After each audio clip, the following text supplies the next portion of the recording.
Good morning बच्चों, आप सभी का स्वागत है आपके अपने YouTube channel Anil R classes में। आज हम क्लास 9th के लिए साइंस लेकर के आए हैं, जिसमें ग्राफीय विधि से गति के समीकरणों का अध्ययन करना है। तो चलिए शुरू करते हैं। आज गति का प्रथम समीकरण का निगमन किस प्रकार से करते हैं, तो आपको हम इस बताते हैं ग्राफ के थ्रू। ग्राफ के माध्यम से ये आपका गति का समीकरण कैसे आया, चलिए समझाते हैं। हमने कहा मैंने एक एक्स अक्ष लाइन खींच ली वाली, ठीक है, एक्स अक्ष के, ठीक, ये आपकी एक एक्स अक्ष लाइन हो गई। दूसरी मैंने वाई अक्ष लाइन खींच ली, ठीक, लाइनें मैंने खींची एक्स अक्ष और वाई अक्ष। अब इसके बाद यहाँ से हमने कहा कोई वस्तु है यहाँ ए से चलना प्रारंभ करती है, ये देखेंगे यहाँ से इस तरीके से, ठीक है। अब ए से चलना प्रारंभ की, कहाँ पहुँची, बी पर, ठीक है। अब ये बी पर हमने इस पॉइंट का नाम बी दे दिया और इसका नाम दे दिया ए, ठीक, इतना याद रखेंगे। अब क्या करना है, ये जो एक्स अक्ष है इसे हम बोलते हैं समय। जो ये अक्ष है वो समय को व्यक्त करता है। तो वाई डैश अक्ष है, ये वेग को रिप्रेजेंट करता है, यानी कि वी को, ठीक है। अब आगे चलते हैं। हमने इतनी सारी चीज़ें लिख ली और यहाँ पर यदि आप लिखना चाहते हैं तो यहाँ पर लिख सकते हैं। माना कि क्या कहते हैं, किसी वस्तु का वेग v है, किसी वस्तु का प्रारंभिक वेग u है, अंतिम वेग v है, समय t है। बस इस तरीके से आप थोड़ा सा लिख सकते हैं, ठीक है। फिर इसके बाद हमने कहा एक्स अक्ष के समांतर मैंने एक, मतलब जितना b से d पर मैंने एक लंब खींच दिया, ठीक है। तो हमने इस तरीके से डॉट डॉट डॉट बी से डी तक लंब खींच दिया। हमने ये पॉइंट दे दिया सी पॉइंट। हमने कहा सी से यू तक एक लाइन खींची जो कि वाई अक्ष पर क्या है, लंब है। चलो इस तरीके से इसको भी मिला दिया। फिर बी से मैंने वाई अक्ष पर लंब खींचा, तो ये हमने बी ई तक,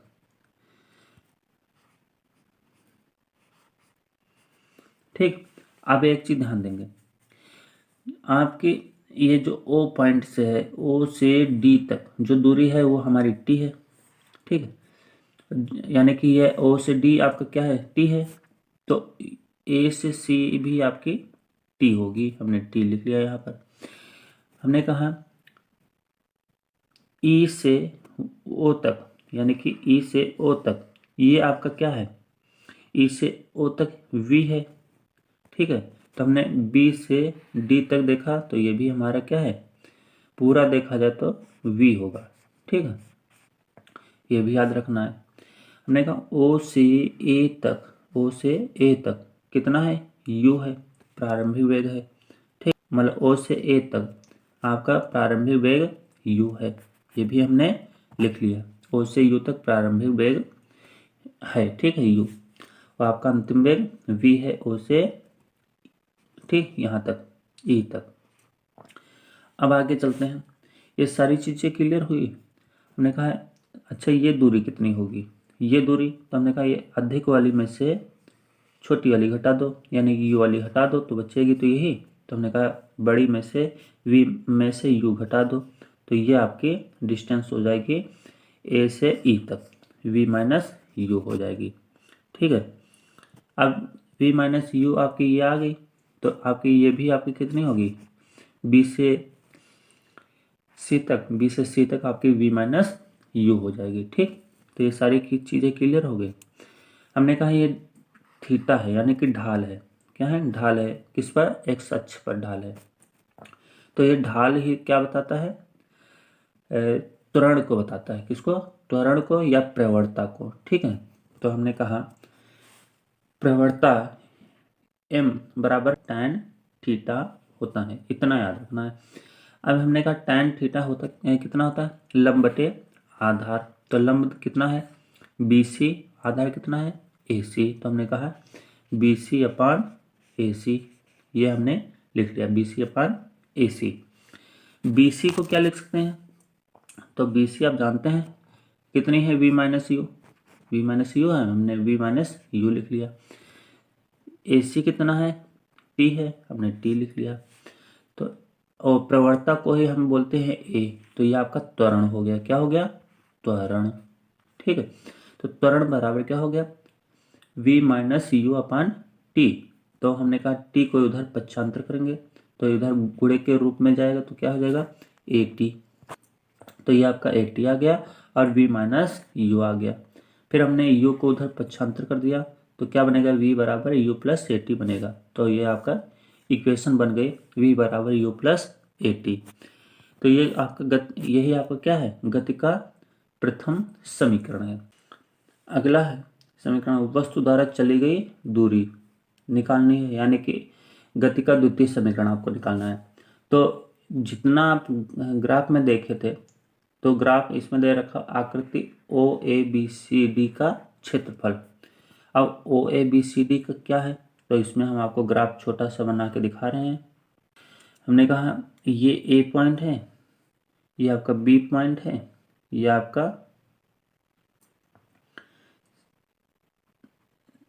C पॉइंट है, ये आपका D पॉइंट है। ठीक, D याद रखेंगे, ABCD। ठीक, और ये आपका हो जाएगा E पॉइंट।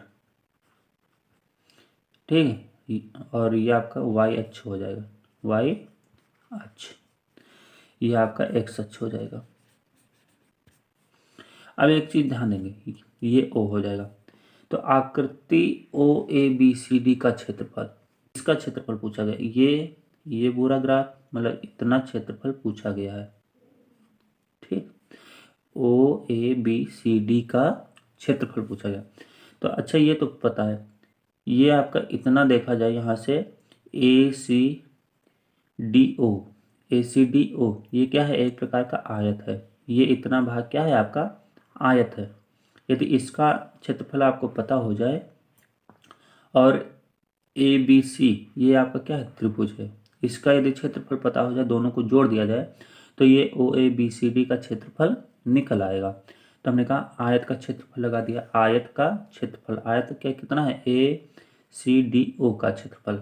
तो ये आयत का क्षेत्रफल होता है लंबाई गुणे चौड़ाई। तो हमने लिख लिया आयत का क्षेत्रफल, यानी कि आयत कौन सा है, ACDO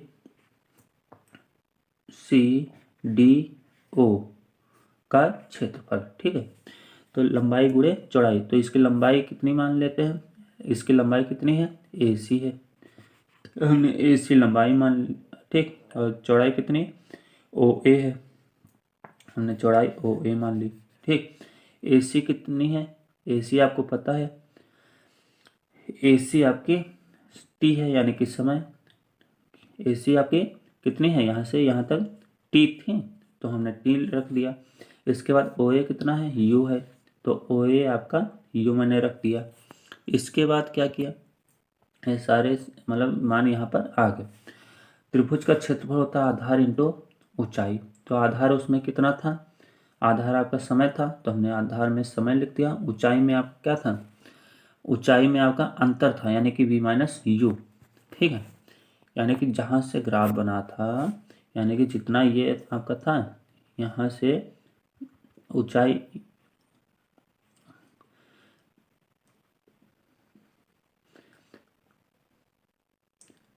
यहाँ से ये B था। ठीक, ये आपका त्रिभुज, इसका क्षेत्रफल निकालना है, इसका क्षेत्रफल। तो इसका क्षेत्रफल यानी कि ये आपका T हो गया इतना, ये आपका T हो गया। ये आपका क्या हो जाएगा, V माइनस यू हो जाएगा, V माइनस यू, क्योंकि ये आपका U है यहाँ से यहाँ तक, ये आपका जितनी डिस्टेंस है यहाँ से यहाँ तक, ये V माइनस यू हो जाएगी। ठीक, तो वैसे ही V माइनस यू ये हो जाएगा, यानी ऊंचाई आपकी V माइनस यू। इन दोनों को मैंने जोड़ दिया, इन दोनों को मैंने क्या किया, जोड़ दिया। यहाँ पर इन दोनों को जोड़ करके लिखा UT plus 1/2T V minus you. अब यहाँ से जो क्या करना है, UT बन गया plus 1/2T V minus you. V का मान मैंने उठा के रख दिया U प्लस 8T, क्योंकि गति का प्रथम समीकरण होता है। और देखा U से U कैंसिल हो गया, बचा कौन, 8T। तो यहाँ से देखा UT प्लस 1/2 AT का स्क्वायर, ये आपका समीकरण द्वितीय सिद्ध हो गया। ठीक है, तो हमने कहा यही गति का द्वितीय समीकरण है। चलिए अब अगला पॉइंट है गति का तृतीय समीकरण कैसे निकालना है। तो वस्तु द्वारा तय की गई दूरी, ठीक है, तो एस यानी कि समलंब ओ बी सी डी का क्षेत्रफल, चाहे समलंब मान लो चाहे त्रिभुज और आयत दोनों का क्षेत्रफल निकाल लो। जैसे कि अभी समय ग्राफ तथा समय अक्ष के बीच घिरा क्षेत्रफल, ठीक है, जो निकाले तभी। तो हमने कहा चलो ठीक है, समलंब का फॉर्मूला होता है समलंब चतुर्भुज, यानी कि यह आपका चतुर्भुज, इसमें ग्राफ में अभी बताया था मैंने, इस तरीके से ग्राफ बना था, ठीक है। फिर से मैं बना रहा हूँ, आप लोग सीख जाइए बार बार, ठीक। तो देखेंगे इस तरीके से ग्राफ बना था, ओ ए बी डी लिखा है तो इसको लिखेंगे चतुर्भुज, समलंब चतुर्भुज, ठीक है। समलंब चतुर्भुज आप लोग लिख लेंगे इसको। ओ ए बी डी का क्षेत्रफल, ये आपका ए है, ये ओ है, ये बी है, ये आपका डी है। इसका क्षेत्रफल पूछा गया है, ठीक है। तो इसका क्षेत्रफल कैसे निकालेंगे। तो इसका यानी कि चाहे इसको जोड़ लो, आधा आधा करके जोड़ लो, यानी त्रिभुज, और ये आयत लिख करके जोड़ लो, ठीक। या तो ये पूरा जितना ये दिख रहा है ये आपका क्या है, समलंब चतुर्भुज है।